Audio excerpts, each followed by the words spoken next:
Hello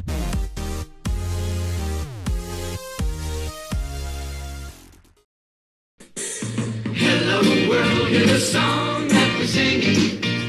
Come on, get happy. A whole lot of loving is what we'll be bringing. We'll make you happy. We'll make you happy.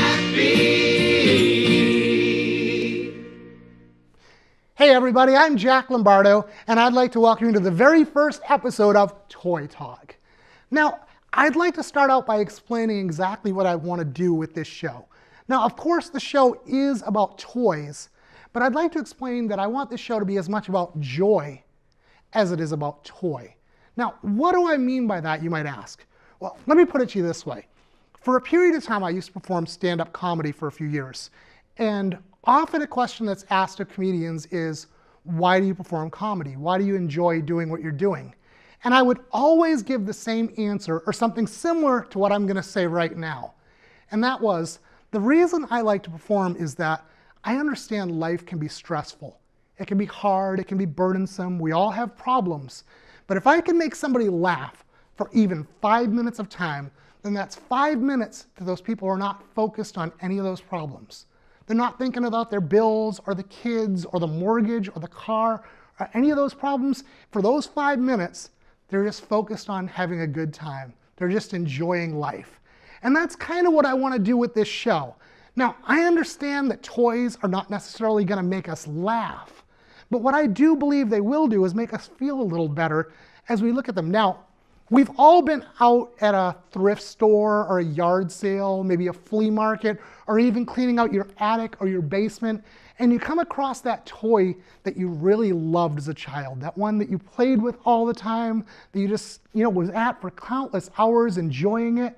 And when you see it, automatically, you kind of feel good again. You get those memories back in your mind, and you start to feel that same happiness you had as a child playing with that toy. And why is that? It's because seeing it is like an outer stimuli. It creates something that goes to your mind, and it gives you those warm memories, those warm feelings that you had when you played with it as a child. Your mind sends those memories back to your body, and it's like this big circle that just kind of makes you feel better about life when you're looking at that thing you remembered. And it's not just about toys. I want to say we're going to have episodes that are focused on music, and we've all been driving down the road, you're flipping the channels on the radio, and you come across that song that you loved when you were in high school, and immediately you got a big smile on your face, you're singing at the top of your lungs, and you're having a great time again, as if you were 16 years old again. Or maybe it's that song that's special to you and your significant other, our song. You hear it, and all of a sudden you feel warm, you feel loved, you feel comfort. Again, it's that outer stimuli, whether it is something you see, you hear, taste, touch, any of the 5 senses, these things send a trigger to your mind that make your body feel better, and overall, you feel better about yourself. We'll have episodes that are focused on movie series or TV shows. Now, I know I happen to love the Rocky movies. And I could be sitting on my couch flipping through the channels of the television, and all of a sudden I see Rocky on. And immediately, man, I'm in the ring. I'm fighting Clubber Lang. I'm fighting Mr. T. I'm running the steps of Philadelphia. And I've never even left my seat. And immediately, I'm in a different state of mind.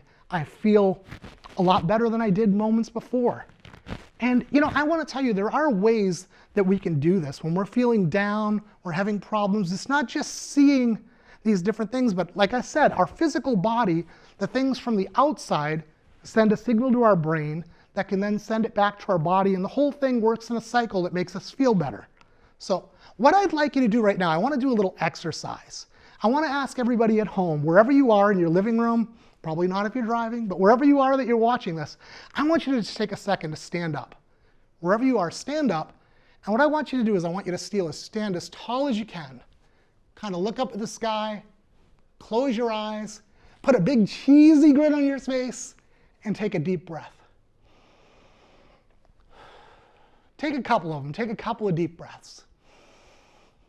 Now, I want you to keep doing that, but here's what I want you to do. While you're standing there, up tall, head up, eyes closed, big cheesy smile, taking those deep breaths. What I want you to do right now is try to think a negative thought. You can't do it, can you? Why is it? It's because your body is sending positive images to your brain, and those images are making you feel better. They're sending them back. Again, that cycle starts up, and you feel a lot better. You know, you see this every day in life. We can be driving down the road, walking around, whatever it is, and you see people all the time on the street. And you can tell their mood by the way they look physically right off the bat. If someone's upset about something, they're angry, man, you get that hard look. They're kind of stomping, they're walking around. Man, they're not looking too happy. If they're having a bad day, they're depressed. You know, their shoulders are kind of slumped, arms are probably hanging. Get your head down a little bit, kind of forlorn look on your face. And you know, but then there's that other guy who's having a great day, and man, I'll tell you, it's like John Travolta in Saturday Night Fever. You know, he's got that strut going, and he's just, you know, I can tell by the way I use my walk, I'm a woman's man. No time for talk. They're feeling great, and you can tell it just by looking at them. And I'm telling you that we can use our body to trigger those feelings into our mind. Now, I want you to do one other exercise before we move on. This is what I want you to do. Think about something you're very excited about. It could be your children, your job, your family, a project you're working on. For me, Toy Talk. I'm excited about doing the show. But what I want you to do is I want you to talk about it as if you were really kind of bummed out, depressed, having a bad day, and just say, you know, welcome to Toy Talk. I'm Jack Lombardo. And what I want you to do is while you're doing that, while you're talking in that manner, I want you to pay attention to how your body moves. What are your facial expressions? How do you move from side to side? I know for me, welcome to Toy Talk, my eyes kind of dim. I do this kind of thing with my cheeks, but I keep my mouth closed, my eyebrows raised. I kind of do this weird little slow bobblehead thing. Now, whenever you start doing those things, whether you realize it or not, just by doing that in day-to-day life, it automatically sends a signal to my brain when I do those things that tells it, hey, I'm depressed, I'm bummed out, whether I am or not. And then I'll start to feel that way. But then, at the same time, the other thing I want to point out is, I want you to do the same thing, but in the opposite. Talk about what you're excited about as if you're super excited. Hey, I'm Jack Lombardo. Welcome to Toy Talk. I'm so glad you're here, tuned in to us today. And I know when I do that, I get really animated when I'm excited. I talk with my hands. My eyes pop up. I mean, my eyebrows pop up. My eyes don't go shooting out or nothing, you know. And then I get this big smile on my face, big toothy grin. And I've learned that when I'm having a rough day, when things are going bad, I can just automatically, I do this kind of thing a lot often when I'm feeling good. And I can just be feeling depressed, and I realize it, and I'll just go, boom, start moving my hands, start moving in those positive motions, and suddenly I feel a lot better. And, you know, you might say, Jack, are things as simple as that? No, absolutely not. I said at the beginning, the reason I like to do this is to bring a little joy in your life because I realize life can be difficult. You know, I want to tell you a little bit about myself. I'm a single father. I'm raising 5 children. I've got a boy and 4 girls, 2 teenage girls, only man raising them in the house. 5 years ago, I was taking out the trash. I fell down a hill, broke my leg in 3 places. The doctors to date have never been able to reconstruct the leg properly. I've wound up with arthritis in my ankles, my hips, my back. I walk with a cane. You know, things can be difficult. I have a lot of pain. There are problems, but it doesn't mean you have to live depressed and down all the time.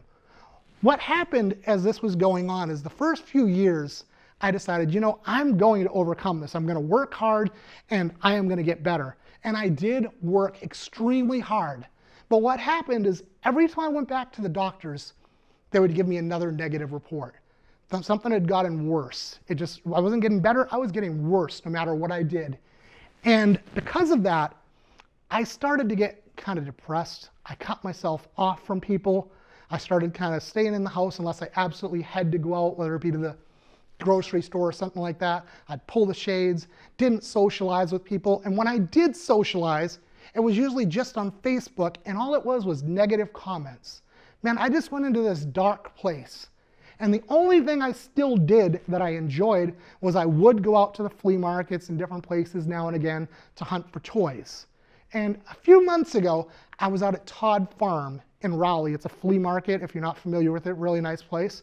I was out there and I saw this little little package of cassette tapes called Personal Power by Tony Robbins, and something drew me toward them. And I went over and I looked at those and I asked how much the man wanted for them. He said $5, and something in my brain just said, you know, if you can get one concept from this, one thing that helps your life, it's worth the money, do it. So I bought it, I started listening to these tapes, and I could not have imagined what they were going to do for my life. Over the next 30 days of practicing these techniques, my whole being just started to change. I started thinking different. I became more optimistic. I became more excited about life. And these 2 exercises I had you do earlier were from that tape series. I want to give credit where it's due, that Tony Robbins does teach that in his Personal Power series. I'll teach things in different episodes that are from different people. I'll give them credit, and some that are things that I've come up with on my own. But those were from him. I do want to give credit where it's due. But as I continued on, I realized this was really changing my life. And I came to one particular message that really impacted me. And he started talking about a man named W. Mitchell. Now here's W. Mitchell's story. He was a young man riding a motorcycle down the road one day, got distracted, and he ran into the back of an 18-wheeler. Now that was bad enough, but what happened next was so much worse. He slid under the 18-wheeler and the gas cap came off his motorcycle. The gas ignited, burnt him to a total crisp. So what did the guy do? He went out, started a successful business, and became a motivational speaker. He went on to become a pilot. And he went out and was flying a few years later, crashed the plane. Now he's paralyzed. So what does he do from that point? Continues on the business, continues on the speaking, runs for mayor of his town, gets elected, meets the woman of his dreams, and just goes on to live this charmed life. Now, everything about this guy that's happened to him is negative. You would think, wow, if anybody has an excuse to feel bad about life, it's this guy, W. Mitchell. But he doesn't. In constant pain, all these things going against him, and he stayed positive. And I listened to that and I said, if this man can act this way and live like this, then I have no excuse whatsoever to be upset, to be complaining about having the pain I have. I said, I'm going to get up again, and like I used to do when I performed comedy, I'm going to get out there and I'm going to do what I can do to help people feel a little better in their life. Man, I've been writing again, I'm doing this show, and I'm telling you, I am just excited about life. And, you know, in this particular show, I am going to focus on toys. That's why it's called Toy Talk, but I do want to give a little message at the beginning of each, telling something that I hope will help you in your life. But I want you to stay tuned. We're going to cut to a commercial, and when we come back, we're going to have our very first ever Toy of the Week. Hi, time for timer, and time to make a week's supply of healthy after-school snacks. Now some weekend when it's raining and your mother is complaining because you're hanging around just twiddling your thumbs. Tell your mom that you've been itching to make something in the kitchen, and oh yes, the mess will be a minimum. But the thing that's going to please her is you make it in the freezer, and nothing could be easier to fix. Now just watch as I go through it. Really, all you need to do it is some kind of juice and just a few toothpicks. Okay, now take an empty ice tray and fill it up with orange juice or lemonade or pomegranate juice or whatever turns you on. Then cover the tray with plastic wrap, carefully poke the toothpicks through the plastic, put it in the freezer, and in a few hours, presto, stacks of snacks. Don't wait until it rains before you try this nifty trick. You'll have a fun time making sunshine on a stick. Welcome back. Now, one of the things I intend to do on each episode of Toy Talk is have a segment called the Toy of the Week. What I tend to do in that part is to bring out a toy from my personal collection. At the moment, my personal collection stands at a little over 100 vintage toys, some a little newer than others, some a little older, some I had as a child, and some I didn't. Now, I did mention in the opening segment that I enjoy getting toys that I had as a child because, you know, I'm used to having played with them. I have warm feelings associated with them.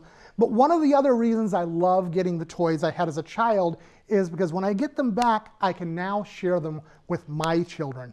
So what I'd like to do this week is I'm going to have my 9-year-old daughter, Bethany, come out and introduce this week's Toy of the Week. Bethany, come on out here. Hey, sweetheart.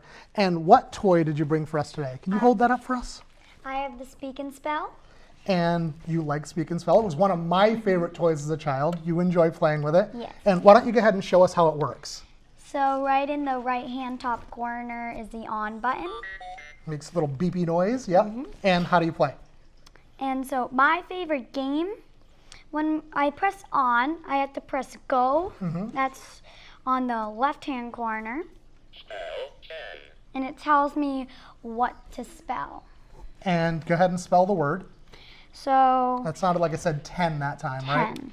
Go ahead and type in the letters. And when we're done spelling that word, then on the right-hand bottom corner, then it says enter. You press that, and ahead. it will tell you if you're correct or incorrect. And ahead it'll and press give you only 2 turns to. To try and get it right. Okay, go ahead and press it. You got it correct. Bethany, let's go ahead and have you spell one wrong on purpose, okay? All right. Type. You can just put random letters that are wrong. So it gives you a second chance when you get it wrong, correct? Okay, now I know Speak and Spell has some other games on it besides the one where it tells you the words to spell. Can you show us what some of the other games are? Yes. Let's just hold that There's up so we can see it. a game that's say it. So when I click it, it will tell me to say a word and then I have to repeat it. Okay, let's do that once. Say it. 5, Try another one. 6. So it's a lot of numbers. Can we stop that game? Yeah. So what you need to do to shut it off, we need to press the on button again. Okay, and why don't you show us one other game it does, okay? Yeah. There's one that's called Mystery Word. And I click that, and then it gives us a whole bunch of spaces that we need to put letters Kind of in. like Wheel of Fortune without the money. Yeah, it gives you a bunch of spaces and you got to figure out what the word is. You only have 3 clues. So the clue button is right next to Mystery Word. Okay. And I click that, and it tells me just 3 or less of The letters in the the word. letters. And then you have to guess it from there. C. Okay, well, let's go ahead and shut that off. And Bethany, thank you for coming out this week. Give me a hug. Okay, and I'll talk to you a little later. Okay, Bye. now, Speak and Spell was a very popular game in the late 1970s. It was released by Texas Instruments. It was a part of a line of electronic educational games along with Speak and Read, Speak and Math, and Little Professor. But Speak and Spell was by far and wide the best selling of them. And I mean, the most popular. I would argue that it was probably one of the most popular selling toys of the 1970s. But the only problem I would say that I had at all with Speak and Spell is I think it was a bit of a victim of the time, the technology, where, you know, the whole concept of Speak and Spell was that it's supposed to tell you a word and you spell it back. But because of the technology, it was a little difficult to understand what the game was saying, as you heard when Bethany was, you know, playing with it. You know, but you pressed on, often you had to press repeat and hear the word a few times, and it's like, angel, angel. You know, after a couple times, you'd figure out, okay, it's angel, and you'd move on. But, you know, it was a great toy, extremely popular, and it's a toy that, I mean, I still love to this day. And now, we're going to cut to one more commercial, and we'll be back with our very first guest here on Toy Talk.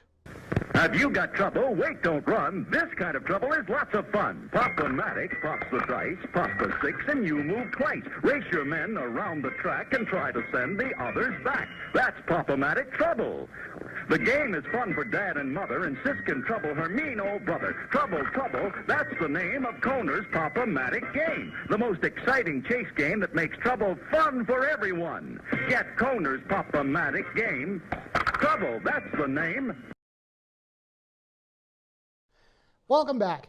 Now, most episodes of Toy Talk, I'm going to bring on people that are pretty serious toy collectors that buy and sell. This week's guest is a little bit different. She does collect, but the reason I have her here is because she was with me the day I ever first saw a toy collection. The day, I guess you'd say, I started out as a toy hunter, this person was with me. And so since it's the first episode of Toy Talk, I thought it'd be appropriate to bring on the person that was there from the very beginning. So let's welcome to Toy Talk my first guest, my good friend, Miss Rachel Sawyer. Hi. Rachel, welcome to Toy Talk. Thank you. And now we met about approximately 5 years ago online, is that right? Yes. Turned out we had some friends in common. We've had some really good times, but I remember the very first time we hung out, and why don't you tell us a little bit about that? Well, it kind of started actually before we met because we were talking about jokes and mayonnaise and Different things, yeah. And so we ended up making it look like we were eating mayonnaise in public. What we did was we went to the North Shore Mall. We got some mayonnaise jars, you know, the actual mayonnaise jars, cleaned out the mayonnaise, washed out the jars, and filled them with vanilla pudding. And then we went to North Shore Mall with a big spoon and sat around eating this mayonnaise and basically seeing how people reacted to it. Man, it was a blast. It was funny. I mean, the looks on people's faces. Yes. I mean, it was I hilarious. actually couldn't even, I just was trying to get into the zone and You know, you were I'm just losing it. looking around at everybody. Yeah. It was wild. But it was the second time we got together where the whole toy thing kind of Yes. started in. Now, we went to Salem, and I don't remember exactly what we did. Went to breakfast there first. Is that right? I think we went to breakfast and Went then to we breakfast. And then one of the main reasons I went was because Harrison's Comics and Collectibles that week was releasing the very first of the Archie's comics where Archie meets Glee. Yes. Now, I'm a huge Glee fan. One of the disappointments of my life is that I was never named Gleek of the Week. I was a fan from day one to the end, and you were a pretty big fan of Glee too, right? Absolutely. Favorite character? I like them all. I love them all. Usually I There's- hear, and it's definitely my favorite, most people I ask that, they say Kurt, and Kurt was fabulous. You know, he was just, it was a great show. You know, it was amazing. I loved it. Favorite song? There's too many to. I don't know. I Jump. do like the When I they do like did the Lady Jump on the Gaga. mattresses, the Van Halen song. I mean, Okay. that was just, Yeah. that one blew me away. I loved it. But Rachel, you did bring a few collectibles that you have from your collection, a couple things Yes. you have. And why don't you bring some stuff out and we'll talk about them a little bit. Well, got the iconic The Snork. the Now, Snork. I love when you brought this in because it's just kind of a little miniature toy. But the first thing I went was like, oh my gosh, the Snorks. What is more 80s cartoon toy than the Snorks? But here's the Yes. thing for me. I always kind of thought the Snorks were like a Smurfs ripoff. Kind of. I mean, they were like the Smurfs underwater. Absolutely. They like the Smurfs without the scuba gear, you know, just kind of doing it. But they were super fun. They were a great 80s toy. I mean, great 80s toy line. They were fun. Yeah. And, This is always my favorite one, All Star, because he was just like the total. All-star. I don't Yeah. remember all the character names, to be honest. I remember the show, and I can't. All I remember Junior because he was a little like nerd, the mayor's son, and you know, so. it was always great thrill. And if I could And, if I could find Junior, I'd be in seventh That'd heaven. be awesome. But going back to Salem, I should mention too. Now, the thing was, you know, I'm gonna actually put up a picture of when I got the Glee versus Archie's comic book. We'll show that just right now. And I loved it. I was having such a great time that day. But then what ended up happening was at the end of the day, we were going back to my van to leave, and we had to cross through the Museum Place Mall, and that's when we saw the Toy Museum. Salem Toy Museum. Unfortunately, it has since closed down. It was I a know. super awesome place. I mean, it was actually the Traveler's Guides in Salem named it the #1 attraction in Salem for like over a year. It was on Chronicle. It was on the History Channel show Toy Hunter, and then but it just never really took off for some I reason. know. But I don't know. yeah, it was weird. But we went in, we saw that store. We didn't have time to really go through because we were Yeah. leaving, but we glanced at everything. I've actually become friends with the owner since then. He'll be on Toy Talk at some point, Frank. Oh, cool. And, but man, it just blew me away. I'd never heard of collecting toys, never seen it. And from there, I just got going. And, you know, I've got a little over 100 collectibles. You've been over my house Yeah. and seen some of the stuff. It's awesome. And you've done a little collecting too. And A I little know you bit. brought a couple of other things. And let's see another thing you brought in. Well, you got the also the iconic, the X-Files. X-Files, and of course Fox is bringing that back, and Yes. I think it's January, is it? I think they're know bringing it's it back. 2018. Yeah. Real popular show. I never really got completely into the show. It kind of creeps me out a little bit. I've tried to watch it, and I don't know. I just find I saw kills every me. episode. That was Yeah, it was a great show. I mean, obviously it spurred movies, all Yeah. kinds of stuff, and these were the. These are actually fairly new. They're the mini. Yeah, but a those lot are of the people newer are ones, collecting yeah. them. They're the mini mates characters that kind of like a Legos version of different shows like the X Files and different things like that. And then you brought one other toy that actually This one was my favorite of what you brought. Yeah, this is my cool. this is my favorite. This is like One of the I mean these are iconic. They did a whole line of I Love Lucy Barbie dolls. I know there was the Chocolate Factory was one of them. Yes. They had, we have this one here, which was when Lucy gets in pictures. yes, and then they have the commercial one. The commercial, That's the Vitamita Vitamita Vegemin. You know, and Lucy was one of the, obviously the greatest shows ever. I love the 1950s shows. As you know, I'm a like monster Jackie Gleason fan. I have like million, I mean, just, I don't know how much Honeymooners stuff in my house and Jackie Gleason stuff. Anything that he's in, Honeymooners related. But Lucy, your favorite episode? I love that one. I love the Vitamita Vegemin. Vitamita Vegemin. And it's funny, I like it not because of her saying it, but I love the fact that she took the TV apart and had no idea and she didn't of know how what to she do was of how to doing, yeah. It was great. And then she's just going on, and you know, obviously the medicine's getting her more and more dry. I am Vegemin. You know, she's having a blast. It was Well, so fun. the fact that the people who were working on this, that episode, had no idea that there was alcohol in it. Oh, I know. It was like until that's afterwards, not and then they known. added that into that episode. Absolutely, that was written, and they didn't know she was going to start getting buzzed. And as she really started to get drunk on the air, is the story. You know, I can't confirm that, but that's the story I've heard too. And they started kind of rolling and filming with it. I mean, I love that one.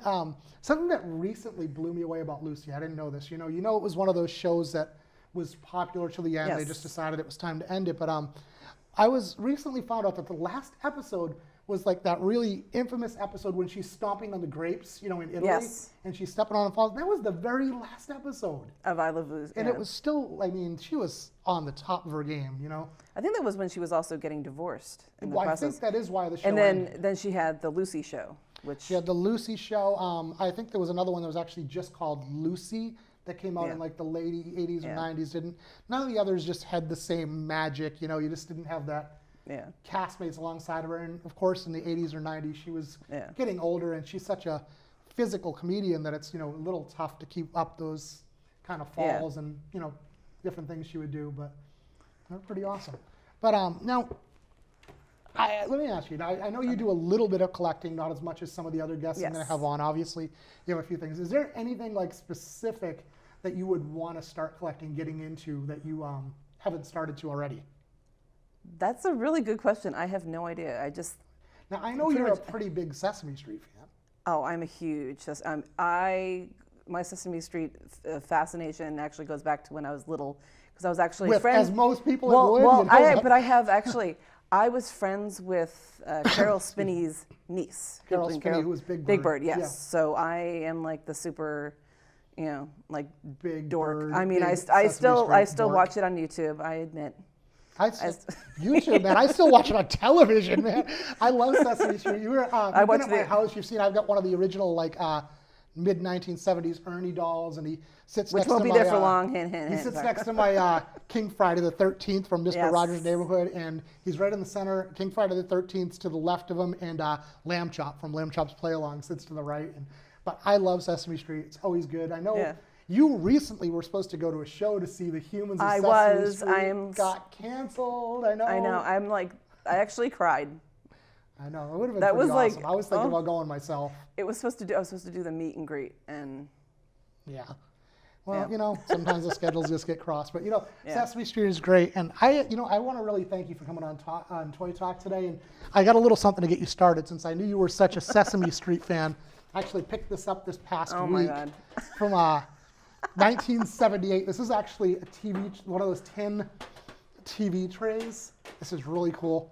1978 has all the original characters: Oscar, Ernie, and Bert, with their little arms around each other. We don't go there. And Big Bird, Cookie Monster chowing down on cookies, not vegetables. All right, he is Cookie Monster, not This is so Broccoli cool. Monster. But Oh my God, you can fold up the legs if you like. this is so awesome. And I actually just became a grandmother this year, so this is going to be being passed down. Okay. You know, And it's the eventually, start of I'll your put this in my collection will. Eventually. There you go. I'll put it in my will, and maybe I'll just be buried with it. Hope to get you started. Thank All you thanks so for coming much. on Toy Talk. We'll hopefully have you again another time. I appreciate this. And thank you. Thank you. All right. Well, that's about all we have for this week. We'll be back coming in about once a month. I think we'll be doing episodes of Toy Talk. Hope you tune in again. Hope to see you. Again, I'm Jack Lombardo. Thanks for tuning in. the world hear the song that we're singing. Come on, get happy.